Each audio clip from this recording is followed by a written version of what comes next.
Friends, ఈరోజు మా పిల్లల కోసం కందికాయ తీసుకున్నా అండి. ఇది తువ్వరికి పల్లి కూడా అంటారు. దీని పేరైతే నాకు తెలీదు. నేను కందికాయ అని చెప్తున్నాను. దీని పేరు మీరు కామెంట్‌లో చెప్పండి నాకు. ఈ కందికాయ అనేది చాలా ఇష్టంగా తింటారండి మా పిల్లలైతే. మనం ఊర్లో సమ్మర్‌కి పోతాం కదా! కర్నూలు సైడ్ అయితే అక్కడైతే మేము పొలాల్లో తెంచుకొని తింటాం. చాలా ఇష్టంగా తింటారండి మా పిల్లలైతే. ఇప్పుడు సిటీలో వచ్చినాం కాబట్టి మనం అన్నీ కొనుక్కొని తినాల్సండి.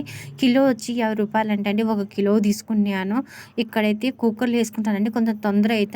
మనము ఒక సర్వలో వేసుకొని కుకింగ్ చేస్తే మా పిల్లలైతే అమ్మి తొందర చేయి తొందర చేయంటే అందుకోసం 2 సీటీలు 3 సీటీలు అయిపోతాయని కుక్కర్‌లో వేసుకున్నాండి.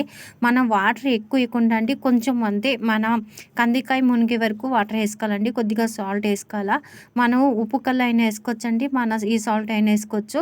వేసుకున్నాక మనం గ్యాస్ మీద 2 విజిల్ వచ్చే వరకు పెట్టుకుంటే తొందరగా కుకింగ్ అయిపోతాయండి.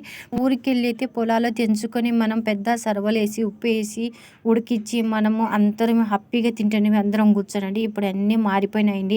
ఇప్పుడైనా మనం డబ్బులు పెట్టుకొని కొనుక్కోవాల్సిందే. ఆ డబ్బులు పెట్టినా కూడా మనకు టేస్ట్ అనేది రాకుండా అండి. మన ఊరికెళ్ళి అంత టేస్ట్ ఆ పొలాలకెళ్ళి చాలా హ్యాపీని అంటే ఎప్పుడు రావండి. ఇవన్నీ చిన్ననాడే గ్యాప్ కానీ ఎప్పుడు కూడా మన ఊర్లలో అయితే మా మమ్మీ మాకు తెంచుకొని వస్తుందండి. తెంచుకొని అలా కుకింగ్ చేసిస్తుంది మాకు. మా పిల్లలు చాలా హ్యాపీగా తింటారండి. రేగ్గాయలు కానీ జామకాయలు ఇవన్నీ మాకు ఫ్రీగా దొరుకుతాయి. మన సిటీలలో అయితే అన్ని డబ్బులు పెట్టి కొనాల్సిందే. డబ్బులు పెట్టినా కూడా ఆ టేస్ట్ అనేది రాకుంటుందండి. కందికాయ కుక్ అయిపోయింది. కందికాయ ఎవరికి ఇష్టం నా కామెంట్‌లో చెప్పండి. వీడియో నచ్చితే లైక్ చేయండి, షేర్ చేయండి, సబ్స్క్రైబ్ చేయండి.